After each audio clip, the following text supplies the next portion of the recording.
Hello बच्चों, very very good morning to all of you. तो आज हम लोग क्या पढ़ेंगे? ऑर्गेनिक केमिस्ट्री स्टार्ट करने जा रहे हैं। ऑर्गेनिक केमिस्ट्री के विषय में जानेंगे कि क्या होता है, हाइड्रोकार्बन्स जानेंगे क्या होते हैं, और उसके बाद हम लोग हिस्ट्री ऑफ ऑर्गेनिक केमिस्ट्री को देखेंगे कि ऑर्गेनिक केमिस्ट्री का इतिहास क्या कहता है, कब से ऑर्गेनिक केमिस्ट्री एग्जिस्टेंस में आया। और इस प्रकार हम लोग चलिए स्टार्ट करते हैं क्या, ऑर्गेनिक केमिस्ट्री। क्या? Organic chemistry. तो चलिए देखते हैं ऑर्गेनिक केमिस्ट्री क्या होता है। ऑर्गेनिक केमिस्ट्री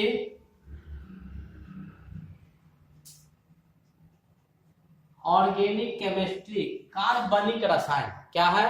कार्बनिक रसायन, यानी वैसा रसायन जो किससे निर्मित हो, कार्बन से या हाइड्रोकार्बन से। तो इसको सिंपली हम लोग डिफाइन कर सकते हैं। ऑर्गेनिक केमिस्ट्री को सिंपल शब्दों में डिफाइन किया जा सकता है। क्या? द ऑर्गेनिक केमिस्ट्री क्या होता है? The chemistry of hydrocarbons and their derivatives are called organic chemistry। Organic chemistry यानी हाइड्रोकार्बन्स और हाइड्रोकार्बन से उत्पन्न उसके डेरिवेटिव्स जो होते हैं उसी को हम लोग क्या बोलते हैं, ऑर्गेनिक केमिस्ट्री बोलते हैं। ठीक है, बहुत सारे छोटे छोटे डेफिनेशन है। पहले छोटे छोटे डेफिनेशन को देखेंगे, फिर हम लोग एग्जिस्टेंस में आएंगे कि क्या है, आगे टॉपिक को स्टार्ट करेंगे। अब इसमें वर्ड आया है ऑर्गेनिक केमिस्ट्री, जानेंगे हाइड्रोकार्बन क्या होता है। तो हाइड्रोकार्बन को डिफाइन करते हैं कि हाइड्रोकार्बन क्या होता है। सिंपल शब्दों में इसको भी डिफाइन कर सकते हैं, नाम से ही क्लियर है। हाइड्रोजन प्लस कार्बन, हाइड्रोजन और प्लस कार्बन। तो हाइड्रोकार्बन मीन्स क्या हुआ? The compounds of hydrogen and carbon are called what? Hydrocarbons. किसके? कंपाउंड्स किसके? हाइड्रोजन के और कार्बन के कंपाउंड्स को क्या कहा जाता है? हाइड्रोकार्बन्स कहा जाता है। समझ में आ गया? सिंपल सा चीज है। उसके बाद तीसरा हम लोग ऑर्गेनिक कंपाउंड के विषय में जानते हैं कि ऑर्गेनिक कंपाउंड क्या होता है। तो सिंपली इसको भी बोल सकते हैं क्या, ऑर्गेनिक कंपाउंड यानी कार्बन का कंपाउंड। किसका कंपाउंड? कार्बन का कंपाउंड। तो कार्बन के कंपाउंड कैसे कंपाउंड कहलाएंगे? Organic compound. तो सिंपली डिफाइन कीजिए क्या, the compounds of carbon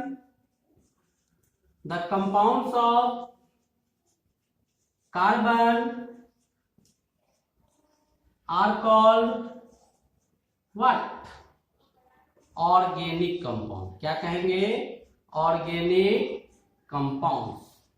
carbon के कंपाउंड्स को क्या कहा जाता है? Organic compounds. ये सिंपल चीज है, ये सब जानना जरूरी है। एग्जामिनेशन पॉइंट ऑफ व्यू में 12 में ऐसे ऐसे डेफिनेशन नहीं आते हैं, लेकिन इसकी जानकारी होनी चाहिए। ये ऑर्गेनिक कंपाउंड्स होते हैं। इसके बाद बहुत इंपॉर्टेंट पॉइंट बता रहे हैं, चौथा पॉइंट ध्यान से देखिएगा, ये समझना जरूरी है कि जितने भी ऑर्गेनिक कंपाउंड्स होते हैं, in all organic compounds carbon presents as essential element, so chemical bonding in it is always covalent। कहता है कि जितने भी ऑर्गेनिक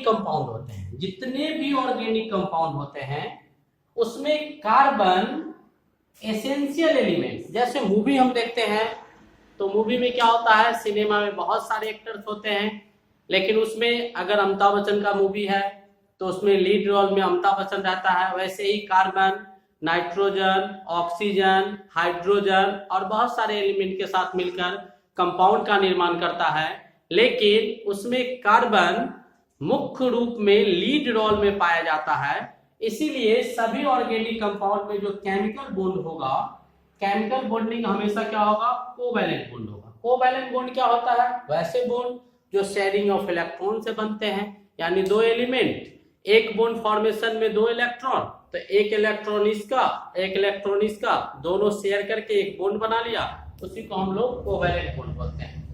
तो सभी ऑर्गेनिक कंपाउंड में कार्बन एसेंशियल एलिमेंट के रूप में पाया जाता है, इसीलिए इसका केमिकल बॉन्डिंग जो होता है वो हमेशा क्या होता है, कोवैलेंट होता है। ठीक है, केमिकल बॉन्डिंग इसका क्या होगा, कोवैलेंट, हमेशा कोवैलेंट बॉन्ड के रूप में पाया जाता है। ठीक है, तो ये हम लोगों ने जाना कि ऑर्गेनिक केमिस्ट्री क्या होता है। तो हाइड्रोकार्बन, उसके डेरिवेटिव्स को ऑर्गेनिक केमिस्ट्री कहा जाता है। हाइड्रोकार्बन्स क्या होते हैं, तो कार्बन और हाइड्रोजन के कंपाउंड को हाइड्रोकार्बन बोलते हैं। ऑर्गेनिक कंपाउंड क्या होता है, तो कार्बन के कंपाउंड को ऑर्गेनिक कंपाउंड बोलते हैं। कुछ है जो नहीं होता है, जैसे CO, CO2, ये सब ऑर्गेनिक नहीं होता है। और सभी ऑर्गेनिक कंपाउंड्स में कार्बन जो है एसेंशियल एलिमेंट के रूप में पाया जाता है, इसलिए केमिकल बॉन्डिंग जो ऑर्गेनिक कंपाउंड में होता है वो हमेशा क्या होता है, कोवैलेंट बॉन्ड होता है। ठीक है, मिटा दे, चलिए मिटाते हैं। आगे देखते हैं कि हिस्ट्री इसका क्या कहता है।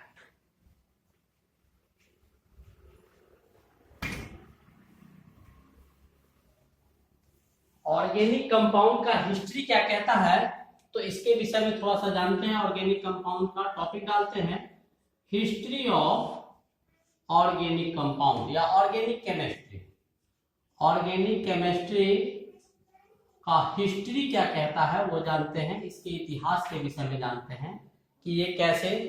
तो ऑर्गेनिक कंपाउंड एग्जिस्टेंस में कब आया, ऑर्गेनिक कंपाउंड प्रभाव में कब आया, तो come into existence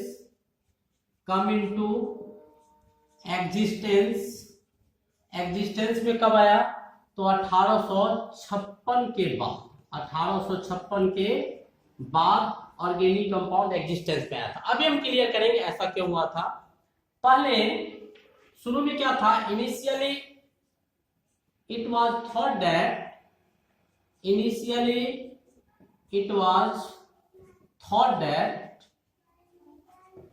that organic compound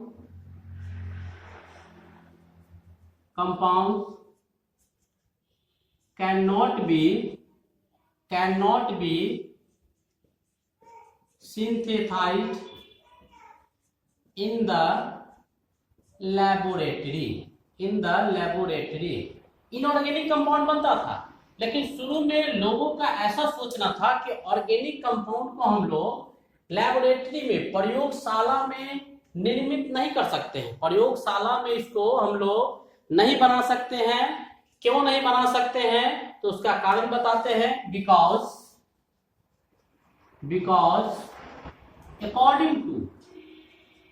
according to Berzelius hypothesis, Berzelius वैज्ञानिक का नाम था, बर्जेलियस हाइपोथेसिस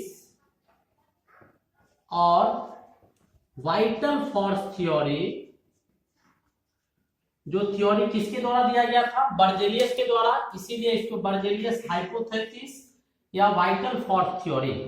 ये वाइटल फोर्स थ्योरी और बर्जेलियस हाइपोथेसिस क्या होता है, बर्जेलियस का मानना था और बर्जेलियस बोला था कि किसी भी ऑर्गेनिक कंपाउंड के निर्माण के लिए एक मिस्टीरियस फोर्स की आवश्यकता होती है, और वो फोर्स केवल किस में पाए जाते हैं, लिविंग ऑर्गेनिज्म में पाए जाते हैं, पौधे और जानवर में पाया जाता है। इसीलिए ऐसे कंपाउंड को हम लोग लैब में नहीं बना सकते। तो according to this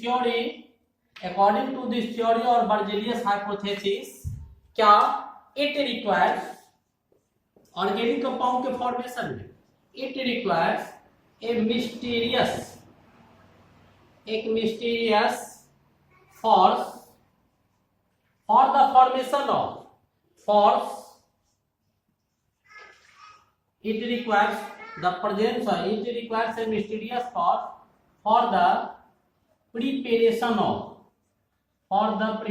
of organic compound, या सिंपली इसको लिखो इतना, it requires a mysterious force or vital force theory, mysterious force or vital force that present in कैसे organism, living organism, in living organism, that is plants and animals, कहता है Berzelius बताया था कि हम लोग ऑर्गेनिक कंपाउंड को lab में नहीं बना सकते हैं, क्योंकि ऑर्गेनिक कंपाउंड के फॉर्मेशन के लिए आवश्यकता होता है मिस्टीरियस फोर्स का या फिर वाइटल फोर्स का। इसको सिंपली हम लोग लाइफ फोर्स भी बोल सकते हैं, जो किसमें पाया जाता है, लिविंग ऑर्गेनिज्म, प्लांट और एनिमल्स में पाया जाता है, और उसको छोड़ के ये निर्जीव में नहीं पाया जाता है। इसीलिए हम लोग ऑर्गेनिक कंपाउंड को लैब में नहीं बना सकते हैं। लेकिन जब ये थ्योरी दिया तो लगभग after that in 1828, after that उसके बाद इन 1828 1828 ईस्वी में, कितना में 1828 ईस्वी में होलर वैज्ञानिक का नाम, होलर विदेशी नाम है, ठीक है। होलर क्या किया कि बनाया सिंथेसाइज, होलर सिंथेसाइज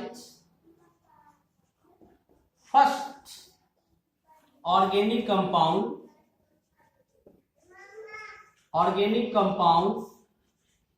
यूरिया। कौन सा compound, urea, in the laboratory accidentally, in the laboratory accidentally. क्या हुआ कि 1828 ईस्वी में होलर क्या किया कि अचानक एक ऑर्गेनिक कंपाउंड यूरिया का निर्माण कर दिया, किसमें, लैबोरेटरी में। तो होलर क्या कर रहा था, अचानक निर्माण किया, तो उसके विषय में जानते हैं, कि होलर क्या किया। होलर वैज्ञानिक का नाम है। होलर क्या कर रहा था, होलर वाज इनफैक्ट या holer was actually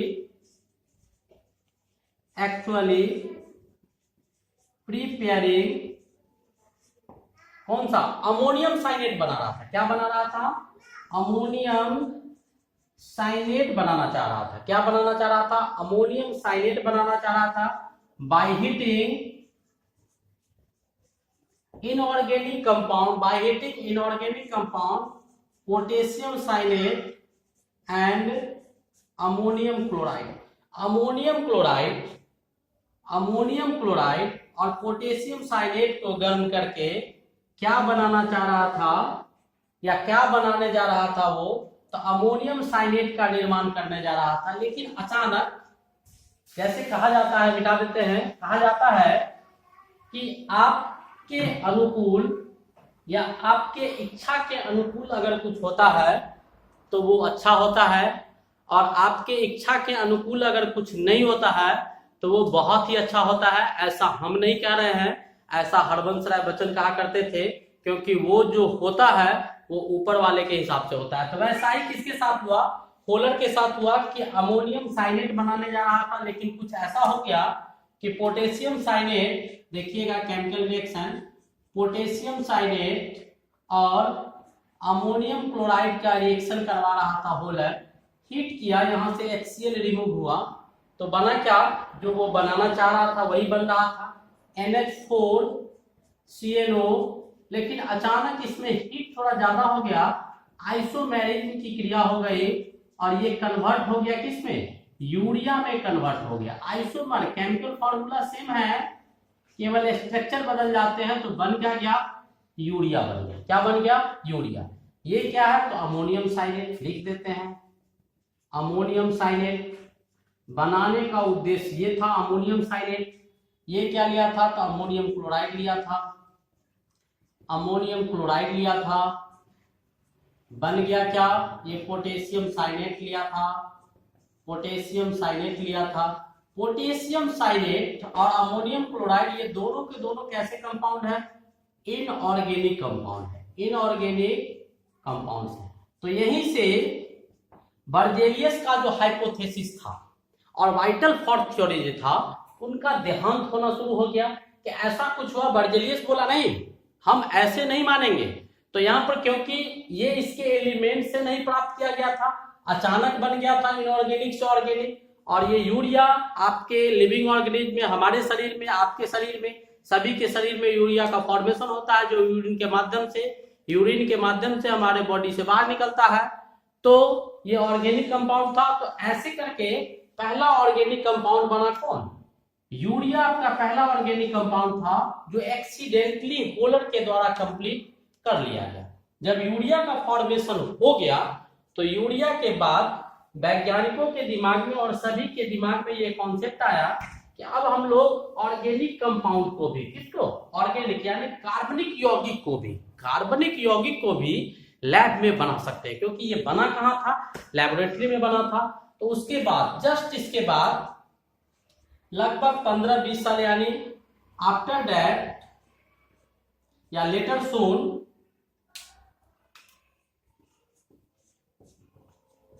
after that in 1845, 1845 ईस्वी में दूसरा वैज्ञानिक आया, कॉल्वे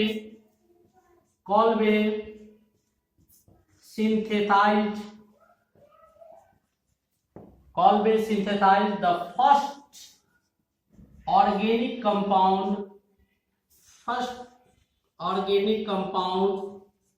in the laboratory। First organic compound बनाया क्या था, acetic acid. First organic compound acetic acid, CH3COOH, acetic acid in the laboratory from its elements। Wohler क्या किया कि उसके बाद 1845 में कॉल्वे पहला ऑर्गेनिक कंपाउंड एसिटिक एसिड बनाया था, जो लेबोरेटरी में उसके एलिमेंट से बनाया गया था। यानी एसिटिक एसिड, कार्बन, हाइड्रोजन और ऑक्सीजन, ये तीनों एलिमेंट्स की मदद से लैब में कॉल्वे ने 1845 ईस्वी में एसिटिक एसिड का निर्माण कर दिया। लेटर सून उसके लगे हाथ 10 साल बाद, लेटर सून इन 1856 बर्थेलॉट क्या किया, 1856 में Berthelot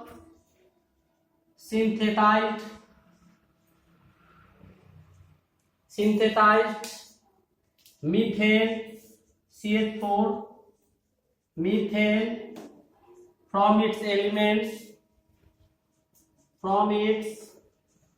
elements in the laboratory। इसके बाद क्या हुआ कि 1856 ईस्वी में बर्थेलॉट ने क्या किया, मीथेन गैस जो होता है मीथेन, इसका एलिमेंट से लैबोरेटरी में प्रिपरेशन कर दिया। तो वैज्ञानिकों का जो भी हेजिटेशन था, वो सारे हेजिटेशन समाप्त हो गए। लेटर सून इसके बाद क्या हुआ कि बहुत सारे ऑर्गेनिक कंपाउंड, मिटा दे, बहुत सारे ऑर्गेनिक कंपाउंड लैब में बनने शुरू हो गए।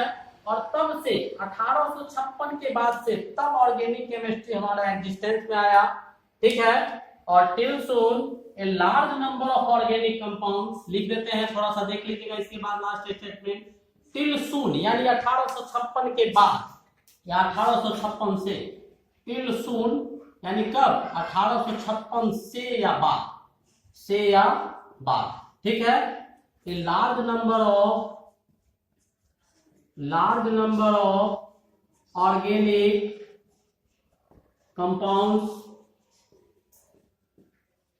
compounds have been synthesized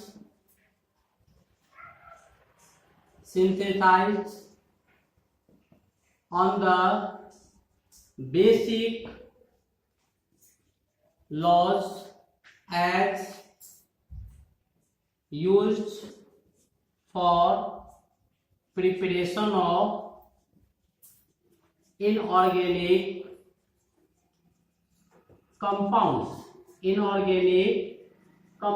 यानी 1856 के बाद एक large number of organic compound की बृहद संख्या बननी शुरू हो गई और वो आधार क्या था, जिस प्रोसेस से, जिस नियम के तहत हम लोग इनऑर्गेनिक कंपाउंड का प्रिपरेशन करते थे, उसी नियम को लगाकर हम लोग क्या किए, ऑर्गेनिक कंपाउंड का फॉर्मेशन क्या कर दिए, शुरू कर दिए। अब हम लोग जान गए कि क्या हुआ, तो 1856 के बाद आपका ऑर्गेनिक केमिस्ट्री प्रभाव फीचर्स ऑफ कार्बन के विषय में जानेंगे, क्योंकि ऑर्गेनिक केमिस्ट्री में कार्बन का बहुत ज्यादा इंपॉर्टेंस है। तो फीचर्स ऑफ कार्बन देखते हैं कि कार्बन का क्या सब फीचर्स है। पहला तो कार्बन आपका टेट्रावैलेंट होता है। क्या होता है, टेट्रावैलेंट होता है, यानी इसकी वैलेंसी 4 होती है, 4 बॉन्ड का फॉर्मेशन करता है कार्बन। दूसरे प्रॉपर्टी इसके होते हैं, इसके पास कैटेनेशन प्रॉपर्टी पाया जाता है। कैटेनेशन प्रॉपर्टी को हम लोग सेल्फ लिंकिंग प्रॉपर्टी भी बोलते हैं। क्या बोलते हैं, self linking property. Self linking property आपस में जुड़ने का प्रॉपर्टी होता है। इसको भी हम लोग सिंपली डिफाइन कर सकते हैं, tendency of an element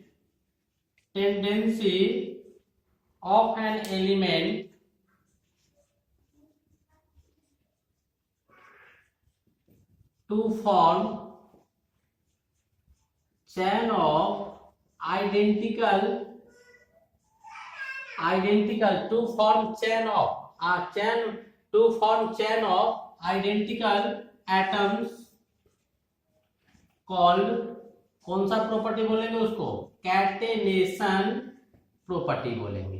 catenation property बोलेंगे। क्या बोलेंगे, कैटेनेशन प्रॉपर्टी क्या होता है, कैटेनेशन प्रॉपर्टी कहने का मतलब सेल्फ लिंकिंग प्रॉपर्टी, सेल्फ आपस में जुड़ने का गुण। ठीक है, तो कोई एक एलिमेंट अगर लेते हैं और उस एलिमेंट के एटम्स आइडेंटिकल, मतलब एक ही प्रकार के एटम्स या एलिमेंट्स आपस में जुड़कर किसका निर्माण करे, एक चैन का निर्माण करे, तो आपस में एक ही प्रकार के एलिमेंट जुड़कर चैन का निर्माण किस प्रॉपर्टी के माध्यम से करता है, तो कैटेनेशन प्रॉपर्टी के माध्यम से करता है। तो कैटेनेशन प्रॉपर्टी क्या केवल कार्बन में पाया जाता है, नहीं, कार्बन में सबसे अधिक कैटेनेशन प्रॉपर्टी पाया जाता है। ये कैटेनेशन प्रॉपर्टी सबसे अधिक कार्बन में क्यों पाया जाता है, कैसे पाया जाता है, थोड़ा सा देखते हैं। देखिएगा, कैटेनेशन प्रॉपर्टी यानी it depends upon the value of bond energy, बंधन ऊर्जा जो होता है, बंधन ऊर्जा का मान जितना अधिक होगा, कैटेनेशन प्रॉपर्टी उस एलिमेंट के उतने ही अधिक होंगे। तो बॉन्ड एनर्जी, कार्बन में जो बॉन्ड एनर्जी होता है, in carbon bond energy is maximum, carbon में बॉन्ड एनर्जी क्या होता है, मैक्सिमम होता है। इसीलिए कैटेनेशन प्रॉपर्टी किसमें अधिक होता है, कार्बन में होता है। कार्बन से कम किसमें होता है, तो देखिए कार्बन में सबसे ज्यादा, कार्बन से कम कैटेनेशन प्रॉपर्टी सिलिकॉन में होता है। ठीक है, और सिलिकॉन के कंपेरेबल लगभग कैटेनेशन प्रॉपर्टी सल्फर में होते हैं। सल्फर से कम कैटेनेशन प्रॉपर्टी किसमें होता है, आपको फास्फोरस में होता है। फास्फोरस से कम कैटेनेशन प्रॉपर्टी नाइट्रोजन में, और नाइट्रोजन से कम ऑक्सीजन में। इसको रिमाइंड कर लीजिएगा, सबसे अधिक किसमें, कार्बन में, कार्बन से कम सिलिकॉन, सिलिकॉन के बराबर लगभग सल्फर, सल्फर से कम फास्फोरस, उससे कम नाइट्रोजन और उससे कम ऑक्सीजन। ऐसा क्यों होता है, क्योंकि सबसे ज्यादा बॉन्ड एनर्जी कार्बन में होता है, कार्बन के बीच, उसके बाद सिलिकॉन, सल्फर, फास्फोरस, नाइट्रोजन और ऑक्सीजन। इसीलिए मैक्सिमम बॉन्ड एनर्जी जो होगा किसमें होगा, कार्बन में। तो कैटेनेशन प्रॉपर्टी सबसे अधिक किसमें होगा। दो प्रॉपर्टी देखिए, एक टेट्रावैलेंट 4 वैलेंसी होता है, 4 बॉन्ड बनाएगा, और दूसरा कैटेनेशन प्रॉपर्टी। चलिए तीसरा प्रॉपर्टी देखते हैं, किसका, कार्बन का तीसरा प्रॉपर्टी हम लोग देखेंगे। बहुत अच्छा प्रॉपर्टी है, याद होगा, याद है ना, भूल गए सब कुछ, याद नहीं अब कुछ। वैसा नहीं कीजिएगा, ये सब पढ़े हैं आप लोग, हम रिमाइंड करवा रहे हैं, ध्यान से सुनिएगा। तीसरा प्रॉपर्टी कार्बन का होता है क्या, कि कार्बन कार्बन के साथ सिंगल बॉन्ड भी बनाता है, कार्बन कार्बन के साथ डबल बॉन्ड भी बनाता है, और ये बॉन्ड सब जो होगा वो कोवैलेंट बॉन्ड होगा, और कार्बन कार्बन के साथ मिलकर ट्रिपल बॉन्ड भी बनाता है। ये सारे के ये भी कोवैलेंट, ये भी कोवैलेंट, ये भी कोवैलेंट, ठीक है। अब दो बॉन्ड जहां होगा उसमें एक सिग्मा एक 5, तीन बॉन्ड जहां होगा उसमें एक सिग्मा और दूसरा पाई, लेकिन कार्बन कार्बन के बीच में सिग्मा पाई हम लोग अभी नहीं देखेंगे, अभी केवल जानेंगे कि कोवैलेंट बॉन्ड है। पहले भी चर्चा कर चुके हैं कि कोवैलेंट बॉन्ड क्या होता है। चौथा बहुत ही इंपॉर्टेंट चीज है, कार्बन के कंपाउंड जो होते हैं, कार्बन कंपाउंड्स जो होता है वो शो करता है आइसोमेरिज को, आइसोमेरिज। कार्बन के पास कैटेनेशन प्रॉपर्टी, कार्बन के पास कौन सा property, catenation property. Carbon tetravalent, carbon single bond बनाता है, डबल बॉन्ड बनाता है कार्बन कार्बन के बीच, ट्रिपल बॉन्ड बनाता है, प्लस आइसोमेरिज को शो करता है। ये सारे प्रॉपर्टी कार्बन को यूनिक बनाते हैं, जिसके कारण कार्बन एक लार्ज संख्या में ऑर्गेनिक कंपाउंड का निर्माण कर लेता है। 117 एलिमेंट मिलकर जितना कंपाउंड बनाते हैं उससे अधिक कार्बन बनाता है। ये सब गुण कार्बन को क्या बनाता है, यूनिक बनाता है, ठीक है। अब हम लोग ये कार्बन का इंपॉर्टेंट 4 प्रॉपर्टी को जाने। अब कार्बन के कंपाउंड जो होते हैं उस कंपाउंड्स के रिप्रेजेंटेशन का चर्चा करते हैं। कार्बन के कंपाउंड्स का रिप्रेजेंटेशन का मिटा दें। चलिए अब कार्बन के कंपाउंड्स का रिप्रेजेंटेशन ऑफ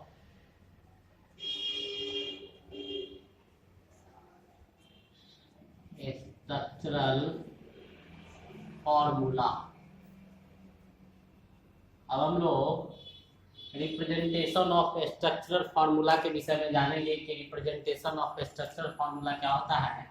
पहला आपका डैश मेथड या डैश फार्मूला बोलते हैं इसको, इससे लिखते हैं हम लोग जैसे C H H H C H H C H N H H lone pair, फिर सी ओ ओ एच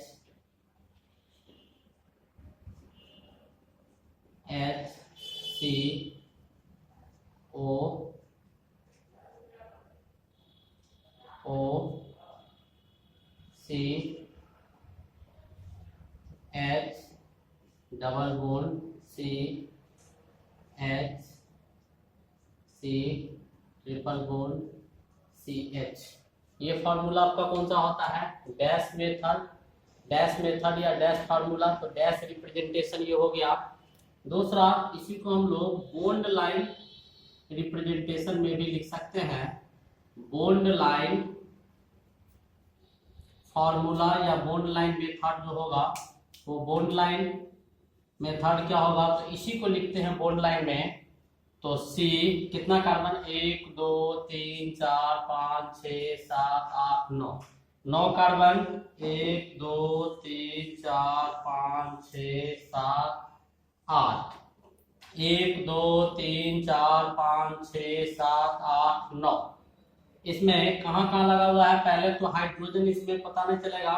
1 पे कार्बन, यहाँ कॉर्नर पॉइंट पे कार्बन होंगे, जहां जहां कॉर्नर पॉइंट है। इन पॉइंट्स और टर्मिनल पॉइंट पर क्या होगा, इन और टर्मिनल पॉइंट पर कार्बन पाया जाएगा।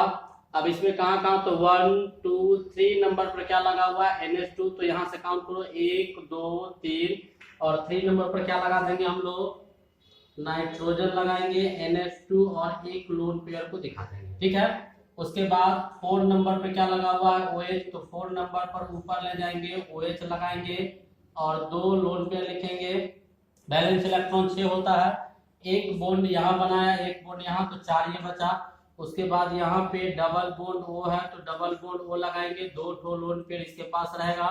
उसके बाद 5 नंबर, 1 2 3 4 5 6 6, 1 2 3 4 5 6 नंबर पर डबल बॉन्ड, तो 6 पर डबल बॉन्ड लगा देंगे। 7 नंबर, फिर 8 नंबर पर क्या है, इधर ट्रिपल बॉन्ड है तो ट्रिपल बॉन्ड लगा देंगे। तो ये स्ट्रक्चर आपका बॉन्ड लाइन स्ट्रक्चर हो गया। एक आपका मेथड होता है जिसको हम लोग कंडेंस्ड फार्मूला या कंडेंस्ड मेथड बोलते हैं, कंडेंस्ड फार्मूला या कंडेंस्ड मेथड, ठीक है। तो ये कंडेंस्ड मेथड जो होगा वो क्या होगा, वो देखिएगा। तो इसको लिखेंगे तो पहले क्या है CH3, यहाँ लिखेंगे हम लोग CH3, उसके बाद CH2, तो यहाँ लिखेंगे CH2, उसके बाद यहाँ पर दिया हुआ है CH, इसमें एक ब्रांच लगा हुआ है, इसमें एक ब्रांच लगा हुआ है NH2, तो ब्रांच को किस में डालेंगे, ब्रैकेट में NH2, उसके बाद CH, फिर यहाँ पर लिखेंगे CH, ब्रांच क्या लगा हुआ है OH, तो उसको ब्रैकेट में डाल देंगे OH को, ठीक है। उसके बाद यहाँ पर C, तो यहाँ पर क्या होगा C ब्रैकेट में O, तो O लिख देंगे ऐसे CO। उसके बाद आगे लिखेंगे हम लोग CH के बाद डबल बॉन्ड है तो डाल भी सकते हैं, नहीं भी डाल सकते हैं, O लिख दिए। उसके बाद फिर क्या लिखेंगे CH, फिर क्या लिखेंगे हम लोग C, फिर लिखेंगे ट्रिपल बॉन्ड, फिर क्या लिखेंगे हम लोग ट्रिपल बॉन्ड लिखेंगे, और ट्रिपल बॉन्ड के बाद क्या लिखेंगे हम लोग CH लिख देंगे। तो ये रिप्रेजेंटेशन जो हो गया आपका, कौन सा रिप्रेजेंटेशन हो गया, कंडेंस मेथड फार्मूला हो गया। और एक नोट का पॉइंट आपको बताते हैं, ये 3 तरह से कार्बन के जितने भी कंपाउंड्स हैं वो सारे कंपाउंड्स को 3 तरह से रिप्रेजेंट किया जाता है। एक आपका रिप्रेजेंटेशन होता है डैश मेथड, ठीक है, या डैश फार्मूला बोलते हैं उसको।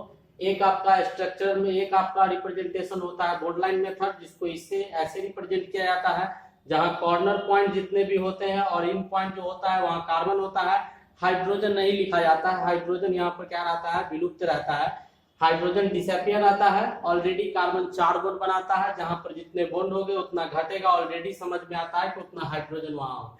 एक कंडेंस्ड मेथड है, जैसे CH3 था तो CH3 लिख दिए, CH2 है तो CH2 लिख दिए, यहाँ पर CH है, एक NH2 लगा हुआ है तो NH2 को क्या कर दिए ब्रैकेट में, यहाँ पर फिर आगे CH है, CH लिख दिए, OH था, OH को ब्रैकेट में डाल दिए, फिर आगे C लिखे, C के बाद O है ब्रैकेट में, तो ऐसे भी डाल सकते हैं हम लोग O को जो बाहर है। अब यहाँ पर CH लिखे, उसके बाद डबल बॉन्ड, तो डबल बॉन्ड डाल दिए, उसके बाद डबल बॉन्ड के बाद ये CH फिर डाल दिए, उसके बाद एक कार्बन ट्रिपल बॉन्ड CH ऐसे लिखेंगे। एक तीनों मेथड में सबसे तो बॉन्ड लाइन रिप्रेजेंटेशन लिख सकते हैं, bond line representation is the quickest among